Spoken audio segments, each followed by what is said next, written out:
Olá pessoal, tudo bem? Estamos aqui hoje para gravar mais um episódio do Hipocratizando Discute. Hoje o tema é obesidade.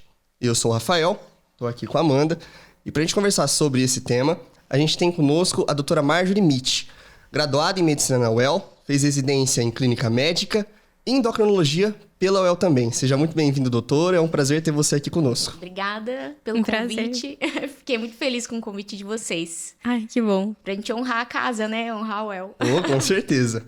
Antes da gente começar o nosso programa, gostaria de agradecer aos nossos parceiros, que é a empresa Barão Med e a Cristiano Santos Gastronomia. Muito obrigado. Quer começar, Amanda? Vou começar. Doutora, de volta, muito obrigada por essa oportunidade. E a gente queria começar perguntando, como pode ser definida a obesidade, se ela é uma doença? Obesidade é sim uma doença e tem uma classificação pelo OMS. E ela é classificada como uma doença que o excesso de gordura corporal de um indivíduo vai causar um prejuízo para a saúde desse indivíduo. Então, realmente é uma doença, tá? Perfeito, doutora. Doutora, a gente vê que nos últimos tempos a gente teve um aumento da prevalência da obesidade na maior parte do mundo. Ao que se deve esse aumento? Obesidade é uma interação entre uma suscetibilidade genética e o ambiente. Então, assim, a parte genética a gente já carrega há muito tempo. Mas, assim, da década de 70 para cá, então a gente está falando dos últimos 50 anos, né, Rafa? O nosso ambiente mudou muito. Então, assim, a tecnologia melhorou muito, né? A gente teve a urbanização, que também acelerou pra caramba.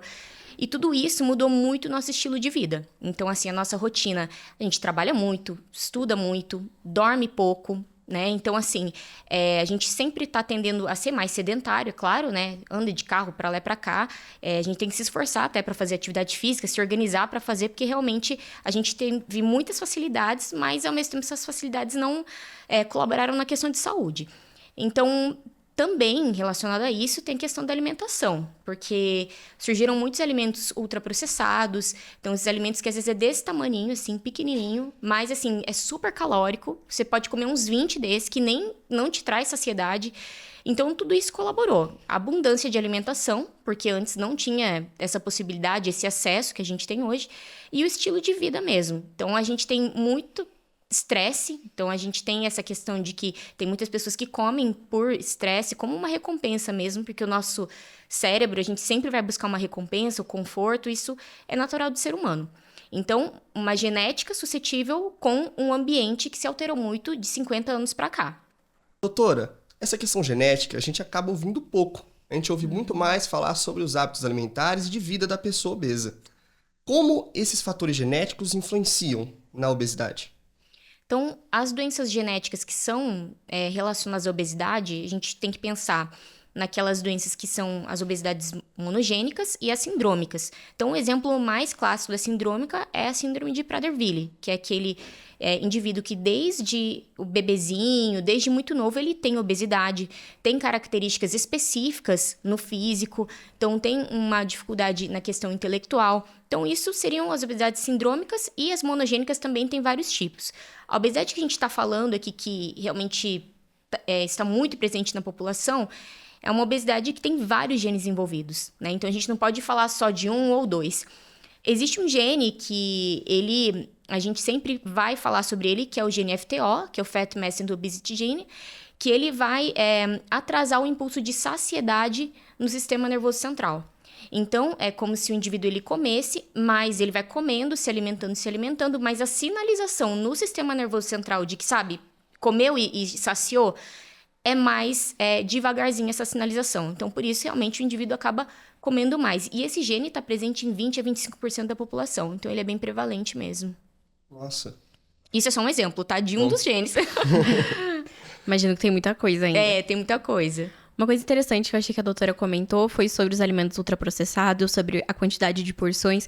Isso eu acho uma coisa muito interessante, porque se você for ver hoje em dia a nossa dieta e a dieta de uma pessoa com obesidade, não é como se ela estivesse comendo 5.000 maçãs por dia.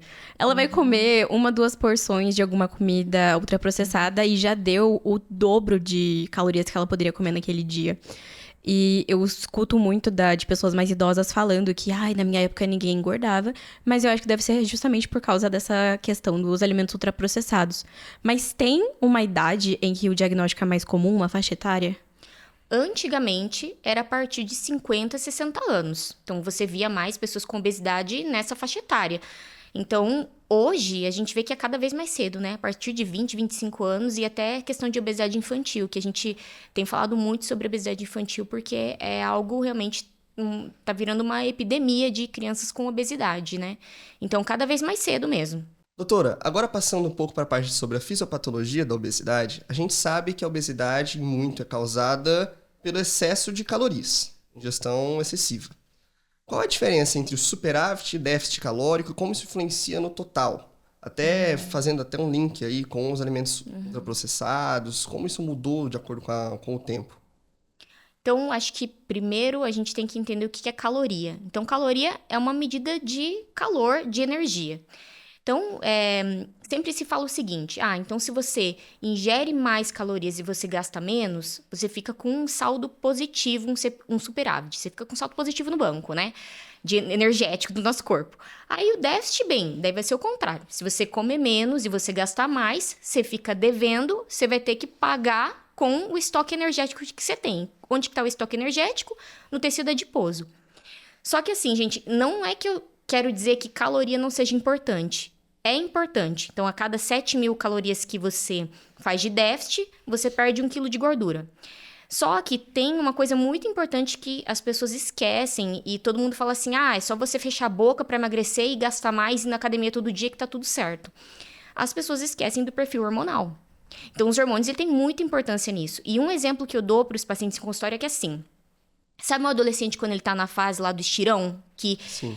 alguém no organismo dele, no caso assim, nosso sistema nervoso central, o hipotálamo, diz pra ele, olha, você vai ter que crescer, então você come bastante, você precisa de energia pra crescer.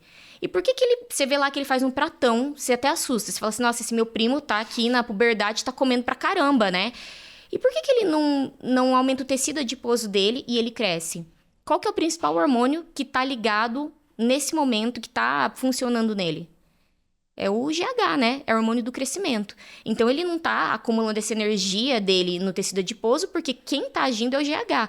Pra quê? Pra ele, na parte da epifise óssea, né? Ele aumentar a epifise óssea pra ele crescer, né? Os ossos longos crescerem, os órgãos crescerem, enfim, né? A parte de caracteres sexuais. Então, a parte hormonal é muito importante. Então, não é só pensar em calorias. Seria muito fácil se só fosse uma questão de menos e mais e uma continha, né? Então, assim, tem muito mais além de calorias, tá? Perfeito. Então, olha que bom pra você aí que tá na puberdade, né? Tá liberado, doutora. Aproveita! Pois é. Doutora, qual que é o papel exatamente, então, do hipotálamo com relação a esse balanço energético? O hipotálamo é o lugar onde a obesidade mora. Então, o que acontece no hipotálamo? A gente tem que localizar ele primeiro. Então, ele está abaixo do tálamo, ele está acima da hipófise, e você tem que pensar nele como um computador. Ele é um grande processador de dados. Então, ele vai receber informações de várias partes do corpo para fazer o balanço energético. Então, além dessa questão de fome e saciedade, vamos lembrar lá que ele também produz os hormônios que vão estimular a hipófise, né? Tem a questão de ritmo circadiano, de sono, controle de temperatura. Ele produz o ADH, que é o hormônio antidiurético, então controle de diurese. Então, você vê assim que ele tem muitas funções. E assim, o hipotálamo, ele vem, né, ele faz parte do diencéfalo e é uma estrutura mais antiga, evolutivamente. Então, a gente recebe de baixo informações, o quê? Informações, aferências viscerais e somáticas. Então, a gente se alimenta, o estômago, o intestino vai distender, é um estímulo mecânico que vai subir lá para o hipotálamo. Outra coisa, a comida chegou no trato gastrointestinal, pâncreas vai ser sinalizado, fígado também, pâncreas vai liberar insulina. Então, tudo esse intestino vai liberar GIP, GLP-1, que são hormônios incretínicos. Tudo isso são informações que vão para o nosso grande computador, para o hipotálamo. E o córtex cerebral, que é o telencéfalo, ele é mais novo evolutivamente. E o que o telencéfalo é? A partir da nossa cognição, né, o córtex. Então, assim, você vê uma comida, você sente o cheirinho de uma comida gostosa, te lembra uma comida lá da sua avó. Então, esse grande processador, esse computador, ele tem que lidar com todas essas informações. E num indivíduo que tem obesidade, essas informações elas vão ser processadas de forma errada por esse nosso grande computador. Então, assim, se você olhar mais de perto o hipotálamo, o que eu queria que vocês percebessem, né? Que o hipotálamo ele tem vários núcleos. Então, o núcleo da fome e saciedade é o núcleo arqueado. Aí, você imagina lá que tem um núcleo arqueado dentro do hipotálamo e vai ter 2 grupos de neurônios. Então, o grupo do neurônio anorexígeno, que é o diminuir fome, não ter fome, né? Que é o grupo que se chama Ponck-Cart, e os da fome, que são os orexígenos, que são o NPY e a GUT, o nome. Então, a gente tem esses 2 grupos e eles têm que estar em equilíbrio, tá? Então, quem que sinaliza a fome para o grupo de neurônios orexígenos? É a grelina, que é produzida no estômago. Então, lembra lá, de novo, aferência visceral, né? Aí, quem que vai sinalizar a questão de saciedade? Insulina, que vem do pâncreas, leptina, que é um hormônio que o tecido adiposo visceral vai produzir. Então, você vê que o hipotálamo ele vai receber essas informações e vai fazer esse processamento, tanto de estímulos mecânicos quanto esses estímulos hormonais. Então, isso é muito importante, né? E o que eu queria também deixar claro é que o que acontece na obesidade? Então, isso aqui é uma fisiologia perfeita, né? Como se você vê ali, tem toda uma sinalização bonitinha e tudo mais. Só que lembra lá do começo da pergunta que vocês fizeram pra mim, do excesso, de se era uma doença, e eu falei que é o excesso de gordura que vai trazer um problema. Esse tecido adiposo, que tá em excesso, ele vai produzir muita leptina. Aí, se você for pensar, mas essa leptina não deveria trazer mais saciedade? Então, já que você tem muita gordura e muita leptina, mas existe uma resistência à leptina no hipotálamo. E existe algo também sobre setup hipotalâmico. Isso que é o mais importante que a gente fala em obesidade. O que acontece? Sabe quando tem uma barragem, igual a barragem aqui do Igapó, de Londrina, tem período de cheia. Aí a água tá lá bem alta. Quando tá no período de seca, a água baixa, só que se você olhar ali no concreto, não fica uma marquinha de onde a água tava? O hipotálamo é assim, ele grava o maior peso que a gente teve na nossa vida. Eu falo peso, mas a gente tá falando de balanço energético. Sim. É uma medida protetiva. Ele tenta proteger o maior peso porque ele acha que é um peso de segurança. No passado, essa suscetibilidade genética para você guardar mais energia, com certeza garantia muita coisa pra gente, né? Porque alimento era escasso. Só que hoje, a gente tem muita abundância de alimento. Então, esse setup hipotalâmico, ele vai estar errado. Porque sempre assim, não, tem alimento, mas ele vai gravar o melhor momento da vida dele, que foi, olha, quando a pessoa tá valendo o peso máximo, então tem que proteger isso a todo custo. Por isso que emagrecer é você fazer totalmente essa fisiologia alterada. Não é tão fácil assim. Comer é algo complexo. Então, assim, as pessoas acham que é muito simples. Não, eu escolhi uma comida porque ela é gostosinha, tá, eu olhei e vou comer. Só que antes de você comer, olha o tanto de processo fisiológico que teve. O teu tecido adiposo sinalizou um monte de coisa pra você, sinalizou fome pra você, aí a parte cognitiva do teu telencéfalo olhou, fez você escolher. Então, é complexo. É um ato muito complexo, tá? E assim, eu costumo dizer assim que o cérebro é metabólico. Por quê? Porque ele tem que pensar. O hipotálamo vai ter que calcular. Olha, o músculo tá contraindo. Você tá lá na academia, você tá tendo um gasto energético. Ele tem que saber disso. Você tá ingerindo, tá entrando caloria. Ele tem que também fazer cálculo disso. Você tá gastando energia para inspirar e expirar. Então, tudo isso vai virar uma conta, vamos assim dizer, e ele vai ter que dar conta desse balanço. Só que com o setup hipotalâmico desregulado, como que ele vai fazer isso? Então, assim, o déficit calórico para ele é algo como se fosse errado. Então, essa interpretação é errada, né? E voltando à questão lá do comer, que o comer ele é complexo, o comer, assim, ele vai ter três divisões, vamos assim dizer. Tem o comer homeostático, que é por necessidade, preciso comer para sobreviver. O comer hedônico, que é o comer a mais, que é o comer por prazer. E tem o comer executivo, que é decidir comer. Então, você não pode falar que um paciente com obesidade é só uma questão de decisão, porque existem esses 3 aspectos. Se ele tem comer homeostático alterado, uma fisiologia normal, como que ele vai conseguir fazer uma boa decisão? Entendeu? Ele até racionalmente, ele quer fazer uma boa decisão. Mas com esse setup hipotalâmico totalmente alterado, vai ser difícil ele decidir bem. E a questão do comer por prazer, tem muito, assim, o cérebro, a gente sempre vai querer uma recompensa. Então tem isso também, a gente vai querer uma comidinha de conforto, tem as questões psicológicas, do que essa alimentação representa, questões psiquiátricas também, que a gente sabe que tem doenças psiquiátricas que podem levar a um aumento realmente de ingesta alimentar. Então, medicamentos, né, que podem... Então, não é tão fácil assim como as pessoas pensam emagrecer. Nossa, que legal. Doutora, essa questão do setup hipotalâmico, quanto tempo ele demora para ser reajustado, assim? Então, isso é muito difícil dizer porque é muito individual. Então, a gente vai falar mais pra frente das medicações novas que vêm vindo, que elas vêm realmente para tentar ajustar esse setup. Então, lembra lá da barragem, né? Do Igapó, que estava ali em cima. Então, a gente tenta puxar esse setup para baixo, tá? Então, assim, olha, seu peso ideal, que você acha que é hipotálamo, mas está errado, é esse peso máximo, mas não é. Não é esse peso saudável. Os medicamentos que a gente vai falar, que são os análogos de GLP-1, eles vêm para ajustar esse setup. O tempo é muito difícil de falar. Tem indivíduos que, sem medicação, eles vão conseguir modificar esse comer homeostático, né? Essa fisiologia anormal aí, essa homeostase que está alterada. Tem indivíduo que vai. É aquele cara lá do Instagram que você vê, porque ele foi e focou e não sei o quê, e daí agora ele é maratonista. Olha, eu falo para os meus pacientes, muito bem, parabéns para ele, palmas para ele. Só que os meus pacientes de consultório não são assim. Por quê? Porque eles têm uma vida. E isso é uma exceção, é que no Instagram isso aí faz um boom, né? Nossa, ali, ó, tá vendo? Por que você não faz? Ó o cara aí do Instagram, se ele conseguiu...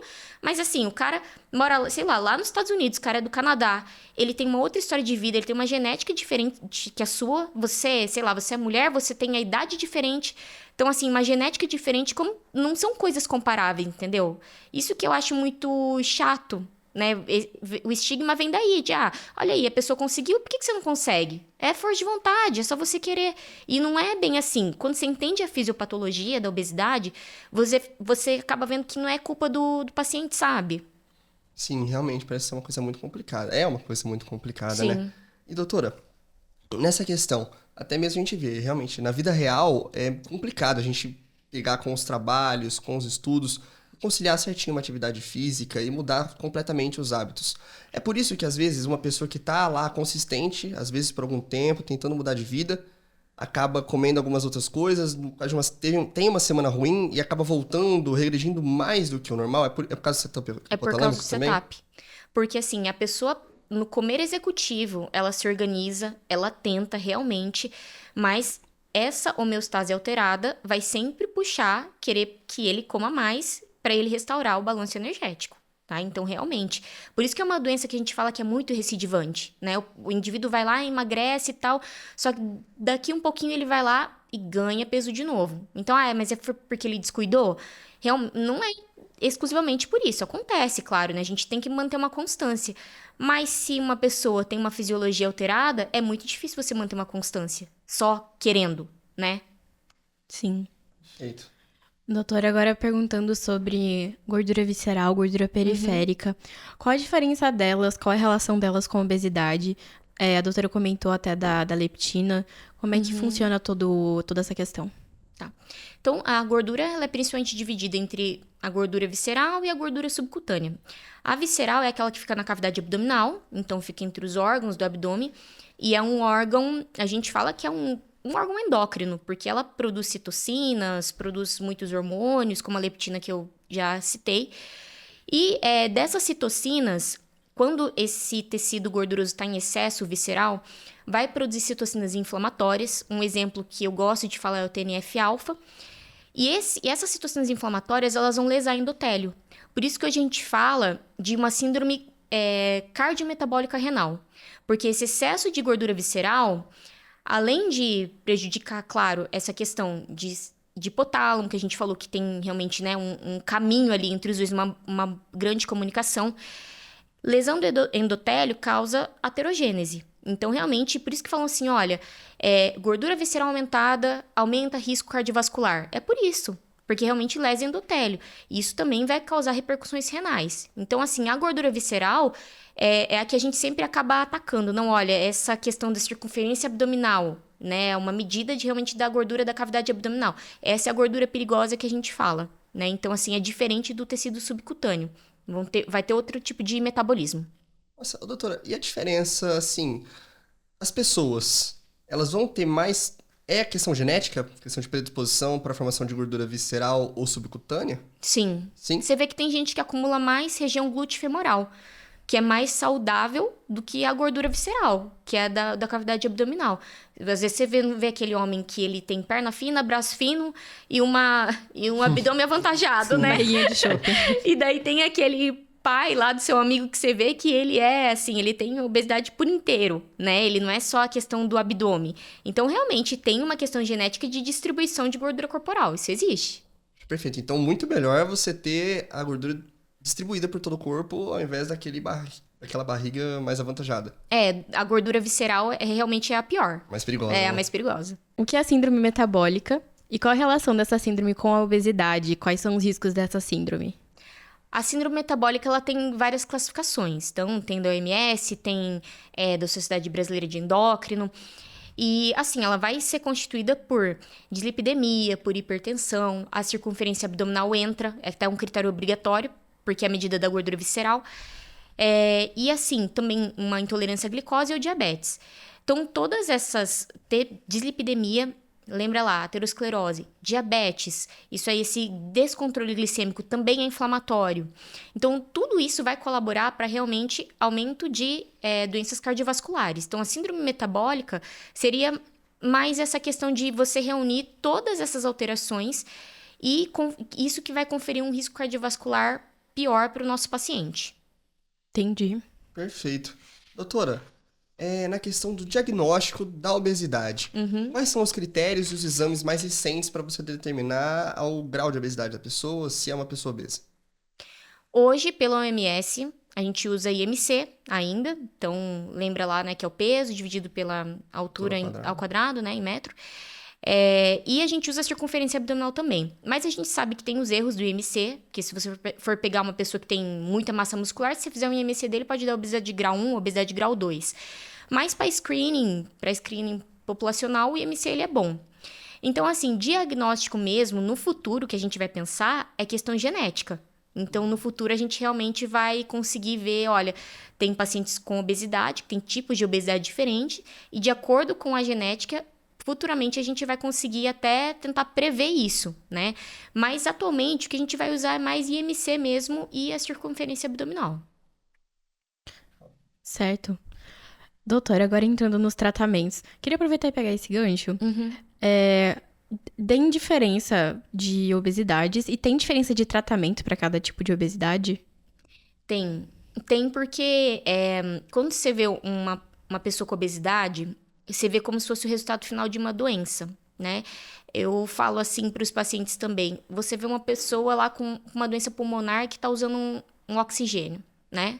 Tá ali com um galão de oxigênio e tudo mais. Aí você olha pra ele e fala assim, olha, essa pessoa ela não respira bem. Mas será que foi porque ela fumou muito e teve um DPOC? Foi porque ela teve um câncer de pulmão? Ou é uma pessoa que tem uma doença autoimune que prejudicou? Você não sabe. Então, na obesidade também, você vê o resultado final da pessoa, ela tem excesso de gordura corporal, mas o que causou isso?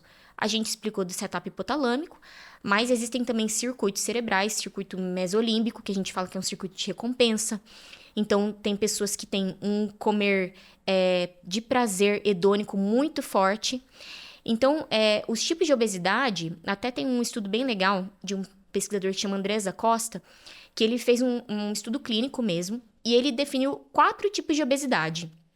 Então, seria o slow burn, que é o queimador lento, o hungry gut, que é intestino faminto, hungry brain, que é cérebro faminto, e o outro era o emotional eating, que é o comer emocional.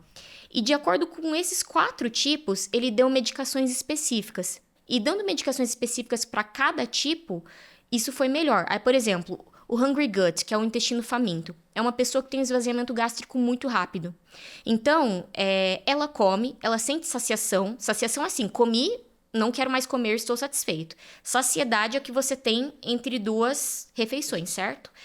Então, essa pessoa, ela tem a saciedade menor. Ela come, ela sente saciação, mas logo depois ela tem fome. Então, para essa pessoa, foi dada a liraglutida, que a gente vai falar dessa medicação, que é um análogo de GLP-1. Pro comer emocional, que é a pessoa que tem um emotional eating, que é a pessoa assim que realmente ela liga muito as emoções ao alimento, é como se fosse um alívio para ela. Foi dado bupropiona com naltrexona, que também são 2 medicações que vão agir especificamente nisso. Então, não adianta a gente tratar todos os pacientes de obesidade como se fosse um tipo só. Quando você tem uma infecção, falam assim, precisa de antibiótico, uma infecção bacteriana. Tá, mas é infecção do quê? É de pele? É de garganta? É uma infecção urinária? Você não vai guiar a antibiótico terapia? Então, por que com obesidade, não? É uma medicação só ou não? É medida comportamental? É só você, o que a gente já falou aqui, é só você exercício, dieta e acabou para todo mundo? É muito mais que isso, né? Então, realmente existe essa diferenciação. Então, no consultório, a gente sempre na anamnese tem que fazer isso. Que tipo de obesidade esse paciente tem? Para você direcionar melhor o medicamento para ele. Poxa, doutora, que legal. O tratamento não farmacológico, ele também varia de acordo com o tipo de obesidade ou não? Bem parecido. Ele varia na questão de mudança comportamental, né? Por exemplo, uma pessoa que tem um comer mais emocional. Então, assim, ele tá nervoso, acontece alguma coisa, ele vai lá e ele precisa comer alguma coisa para realmente um alívio. Uma coisa, sabe assim, vai ficar tudo bem, né? Esse paciente, por exemplo, talvez não fosse legal você fazer um jejum intermitente com ele. Porque você não sabe que horas que vai acontecer alguma coisa com ele que ele vai talvez necessitar disso, né? Ou um paciente que tem um transtorno de ansiedade generalizada junto, né? Então, assim, é uma pessoa que se a ansiedade ainda não tá sendo bem tratada, ele vai querer comer coisas, só que se você põe ele num jejum intermitente, ai meu Deus, eu só posso comer tal horas. Vai piorar a ansiedade dessa pessoa. Então, assim, até as dietas, elas têm que ser específicas para cada tipo de paciente, né? Isso é muito individualizado mesmo. Poxa, doutora, a senhora comentou sobre essa questão da ansiedade, a relação com a ingestão de comida. Qual é a equipe ideal para o tratamento de um paciente com obesidade? Porque a gente vê muito comentar sobre o educador físico, a médica endocrinologista. Tem mais alguém que compõe essa equipe? Mais profissionais? Psicólogo. Psicólogo com terapia cognitivo-comportamental. A TCC tem muita evidência científica, tá? E realmente ela vai fazer o paciente criar estratégias, é um treinamento mesmo, que vai dar soluções para o paciente para realmente ele conseguir fazer melhores escolhas alimentares. Então, você calça o paciente com a medicação, certo? O médico endocrinologista vai lá, calça o paciente. Então, beleza, parte homeostática, tô cuidando. Aí vem a parte comportamental. Então, agora ele vai ter o poder de decidir. Então, o que é legal? Aí, beleza, agora você vai num psicólogo para te ajudar. Tem muita gente que tem questão de trauma com comida mesmo, sabe? Até uma coisa assim, tem uma paciente minha que ela falava que ela teve obesidade desde a infância, ela ia nas festinhas de aniversário e ela não comia. E a mãe dela falou, mas filha, você tava esperando tanto essa festinha da sua prima, pode comer. Mas ela não comia o brigadeiro, as coisas, porque é uma criança gorda comendo, entendeu? Então, assim, até hoje, come escondido, sabe? Tem vergonha de comer na frente dos outros. Então, são coisas que tem que ser trabalhadas na terapia também. Não é só uma questão de treinamento, mas questões, né? Cada um de nós, a gente tem questões que a gente traz de infância e adolescência que tem que ser trabalhadas, né? E o educador físico é excelente também, porque não é todo exercício que seria legal para um paciente com obesidade, até para evitar se machucar e tudo mais. Então, é bacana também ter esse acompanhamento. Perfeito, né? A parcimônia é muito importante. A gente vê que bastante gente acaba se lesando, né? Às vezes começa a academia, começa alguma coisa nova, vai no embalo e... Realmente. Doutora, a gente sabe que algumas medicações análogas do GLP-1, a doutora até já comentou, foram desenvolvidas para diabetes e estavam sendo utilizadas off-label para perda de peso. E mais recentemente, elas foram aprovadas pela Anvisa de uma droga para o tratamento da obesidade. A doutora já falou um pouquinho, mas se quiser repetir sobre como que é o mecanismo de ação dessas medicações e quais seriam os efeitos colaterais disso. Então, os análogos de GLP-1, eles são, então, como se fossem hormônios modificados. Então, o que é GLP-1? GLP-1 é um hormônio que ele é incretínico, então faz parte das incretinas, vão ser produzidos no trato gastrointestinal depois do estímulo de nutrientes. Então, o GLP-1, o que ele vai fazer?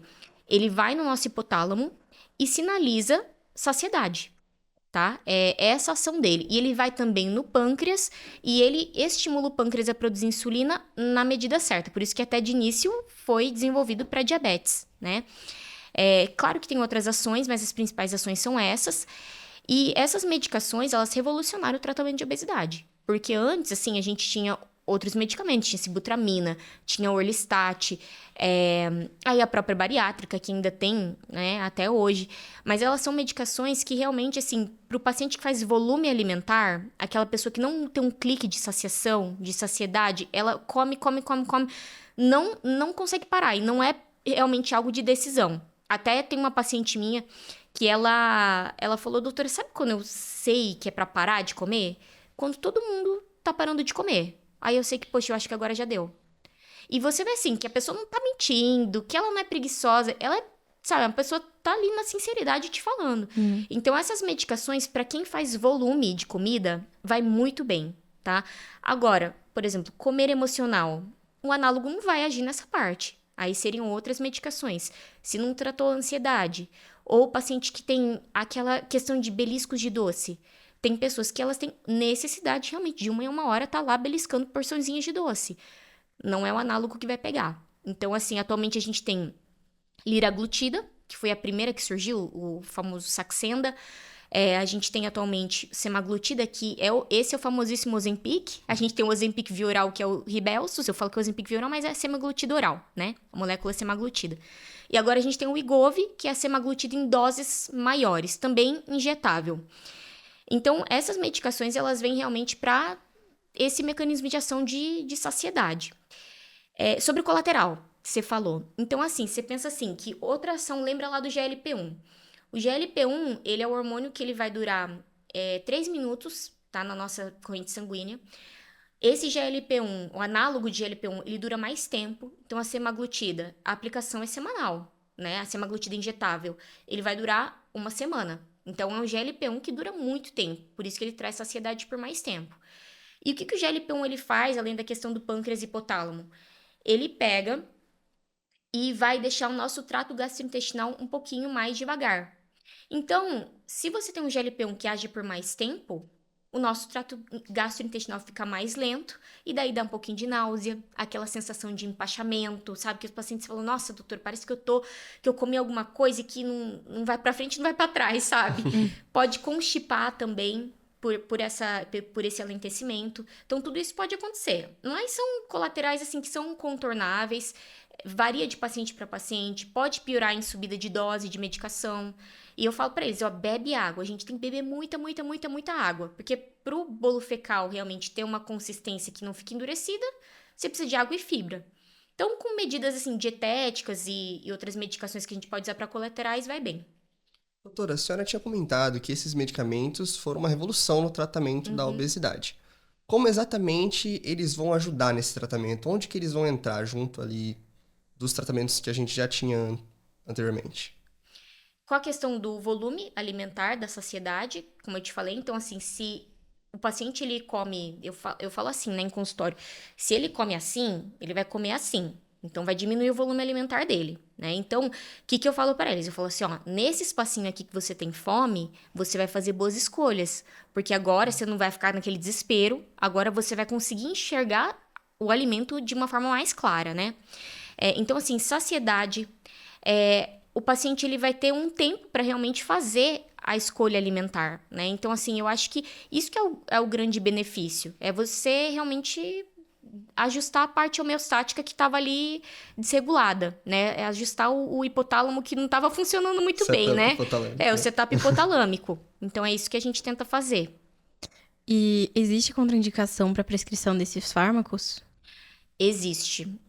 A contraindicação, assim, que está em bula é carcinoma medular de tireoide. Então, nos estudos, quando estavam estudando em camundongos, houve uma hiperplasia das células C, que são células que tem na tireoide.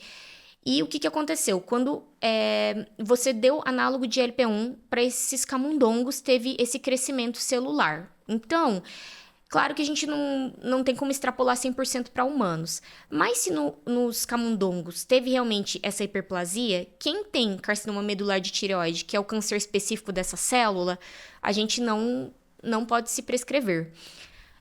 Existe uma síndrome, né, que se chama neoplasia endócrina múltipla, que são vários tipos de câncer em conjunto, é um câncer genético, que um deles, o tipo 2A, tem esse CMT, que é o carcinoma medular de tireoide. Essas pessoas que têm essa neoplasia endócrina múltipla tipo 2, eles não podem também fazer uso. E gestante e lactante também, né? Até uma coisa também que acontece, assim, eu recebo puérperas, né? Eu quero, né, já quero... engordei muito na gestação, quero começar um tratamento e tal. Aí você faz anamnese, até encaixaria realmente pro tipo de obesidade, dá pra prescrever um análogo de GLP-1, mas aí você não tem comprovação se vai passar pelo leite, né? Então ela tá lá, né, lactando. Aí, se o bebê para de mamar, entendeu? Você dá saciedade pro bebê, o bebê para de mamar. E daí tem pediatra que fala assim, não, tem um site que chama, acho que Elactância, que fala sobre várias medicações e que falam que não, tudo bem, pode. Às vezes o pediatra fala, eu autorizo. Só que eu falo assim, eu endócrino não autorizo. Porque a prescrição vai sair de onde? Vai sair da minha caneta e do meu CRM. Se acontecer alguma coisa, quem que prescreveu? Não tem comprovação que não saiu, que tem passagem pelo leite. Então, mas não tem comprovação nem que sim, nem que não. Então, eu não prescrevo. Então, lactante e gestante, em gestante também não tem estudo em gestante. Então, é melhor evitar. Doutora, perdão. Ainda sobre esse medicamento, se for outros também, eu sei de muitos casos que pessoas usam esses medicamentos para emagrecer e depois de parar com o medicamento, acaba recuperando peso. Por que isso acontece? Porque não mexeu no setup hipotalâmico ou porque foi usado de um jeito errado, não era o remédio certo? Muitas das vezes, a maioria, é porque o paciente ele não fez as medidas comportamentais. Porque o que a gente quer que o nosso paciente faça? Sabe quando você vai dirigir, quando você está tirando a carteira, você tem que pensar, né? Eu vou apertar a embreagem aqui e tal. Vocês devem só dirigir automático, eu acho, né? Mas eu sou da fase que eu quero manual, né? Não. Então, manual também. Manual também, tá. Manual ainda. Mas eu dirijo no automático agora porque muito tempo dirigindo, tipo, não preciso pensar nisso que eu pensei quando você falou. Sim. Uhum. Então, quando você tá aprendendo a dirigir no manual, você pensa, né? Vou apertar aqui, vou fazer assim, assim, assado. Depois de um tempo não fica medular. Você nem pensa, você vai até conversando com outras pessoas e vai dirigindo, você nem tá pensando, tá meio que quase que inconsciente, né? De repente chega. De repente chega, exato. Na medida comportamental, é isso que a gente quer que o nosso paciente faça, que fique medular essa questão, que ele tenha um treinamento do prato dele, que ele se acostume com isso, porque a gente faz um desmame gradual da medicação e ele já tá realmente ajustado àquele estilo de vida. E provavelmente sim, vai controlar esse setup. Agora, se a pessoa não muda estilo de vida, né? Não faz todas a questão lá, do terapeuta, por exemplo, se ele precisa de psicólogo, não muda nada. Ele até pode fazer um déficit, mas ele tá fazendo as custas da medicação, tá deixando tudo nas costas da medicação. Quando ele parar, ele não mudou nada, entendeu? O que ele exercitou ali para realmente ficar algo automático para ele, de estilo de vida e tudo mais, para eu poder tirar essa medicação com segurança e ele continuar, né? E eu falo assim, olha, agora eu vou soltar sua mãozinha e agora você vai caminhar sozinho, né? Então, realmente a maioria dos casos de reganho é porque não mudou o estilo de vida, né? Entendi. E realmente, o setup acaba voltando, né? Perfeito, muito interessante, né? Até essa visão da medicação como essa mãozinha para ajudar o paciente obeso a mudar de vida, a pensar nos hábitos. Eu achei muito interessante essa visão, né? Porque geralmente a gente vê como um problema... milagre. Exatamente. Às vezes um buraco provisório, mas é muito importante ver que tem essa função justamente de mudar a vida do paciente mesmo, né? Sim. Emitir essa decisão mais clara. E, doutora, então a gente conversou muito aqui sobre obesidade e a gente viu que não é uma coisa nem de longe é simples. Sim. É uma coisa complexa que envolve vários fatores. Como você acha que deve ser a abordagem inicial para uma pessoa obesa que está procurando tratamento? Ó, é a minha opinião, o que eu acho, Perfeito. tá? Como que você tem que tratar, assim, independente da queixa do paciente, se é obesidade ou qualquer outra queixa, seja gente boa com esse paciente, sabe? Seja amável, sabe? Tenha uma gentil presença com ele, recebe ele com um sorriso, tenha uma escuta ativa. Sabe, às vezes, quando seu amigo tá falando um negócio, que é um assunto, às vezes, que ele nem gosta, ele tá te contando, sei lá, um filme que você não curte muito, mas ele adora, mas ele quer te contar porque ele assistiu. Você gosta dele, você não faz um esforço? Não. Nem meu brother, eu vou escutar o que ele tá falando. O paciente é a mesma coisa. Às vezes ele tá falando coisas que você fala assim, ai, nossa, ele podia tanto ter mudado isso e ele não mudou. Ele veio aqui no consultório de novo falando isso. Não. Sabe? É um esforço mental. Escuta o que ele tem pra falar. As pessoas falam assim, empatia é você se colocar no lugar do outro. Não. Empatia é você compreender, tentar entender o que a pessoa tá falando pra você. Fala assim, empatia é você ficar concordando com tudo que a pessoa fala? É você passar a mão na cabeça dela? Não é isso. É realmente você compreender o que ele tá falando. E assim, é legal ter um consultório bonito? O paciente, assim, vai se sentir bem recebido visualmente, mas o que ele vai lembrar é o jeito que você tratou ele, né? Se você realmente, poxa, ele olhou no meu olho, ele tá interessado em escutar o que eu tô falando, sabe? Então, realmente, você tem que ter um interesse genuíno, assim, em escutar o que ele diz, porque a gente tem que tirar uma anamnese do caso. A anamnese você tem que escutar. Você não tem que ter pressa. Ainda mais em doenças, né, que quem é clínico, né? Principalmente não que o cirurgião não tenha, né? Que me desculpe, cirurgiões, ortopedistas, né? Mas você tem que aprender a escutar. E você tem que se esforçar para escutar o que ele tá querendo te dizer.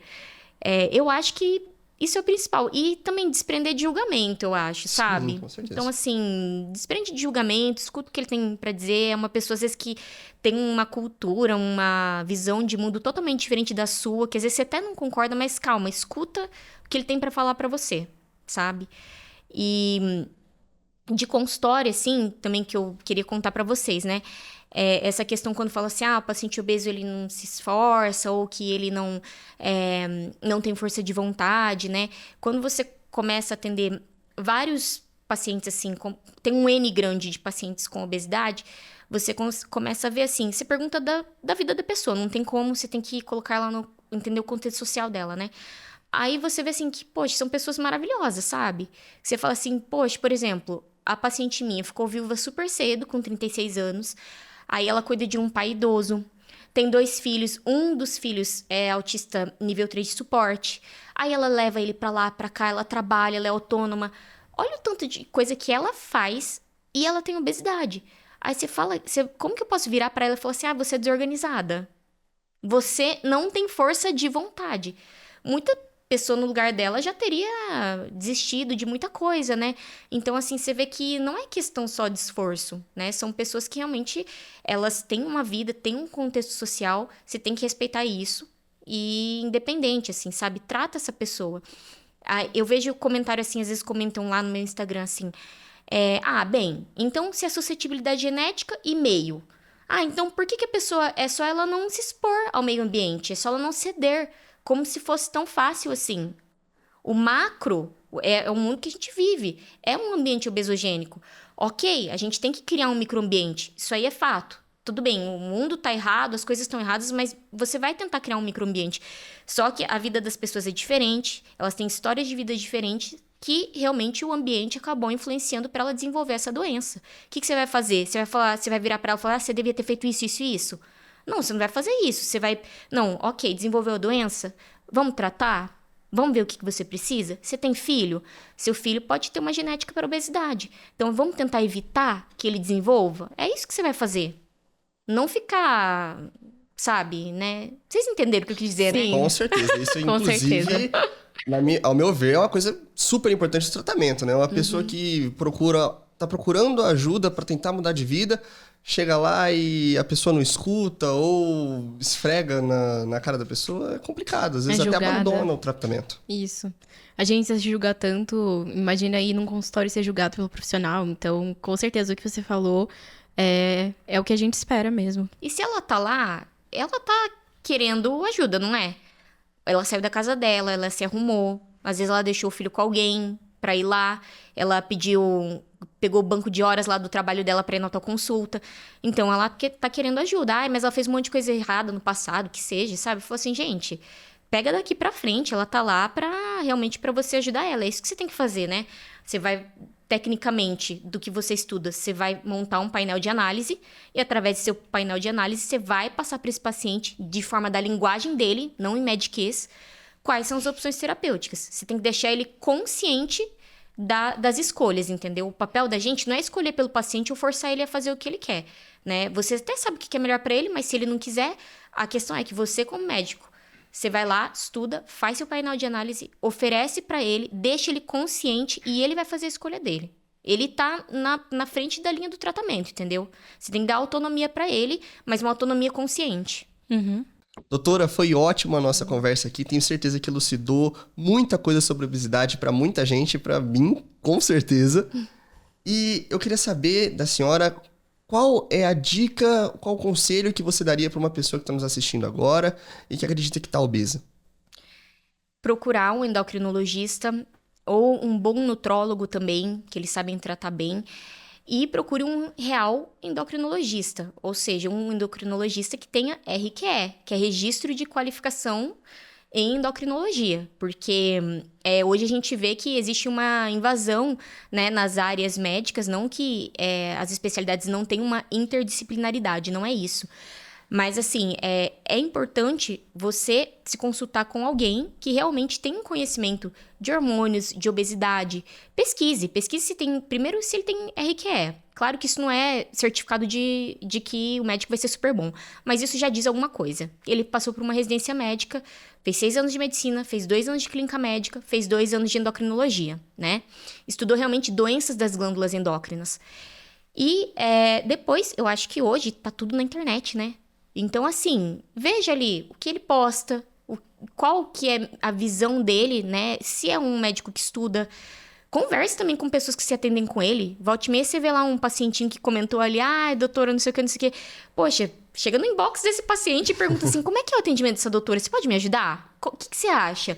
Então, assim, antes de você se consultar... Antes a gente não tinha, assim, rede social para saber. Você viu o médico numa lista ali, viu o nome mais que te agradava e, eu acho que eu vou nesse aqui, né? Hoje, você pode, né, saber muito sobre ele antes até de sentar na frente do médico. Então, acho que primeiro é RQE e depois você pode fazer sua pesquisa individual. Entendi. Perfeito, doutora. Muito obrigado por comparecer aqui. Inclusive, muito obrigado por disponibilizar a gravação desse episódio aqui nesse estúdio. Tá sendo uma experiência muito diferente, muito legal para todos nós. Enfim, e é isso. Muito obrigado por participar, por disponibilizar o seu tempo aqui para conversar com a gente. E obrigada também pelo convite. Gostei muito. Muito obrigada, doutora.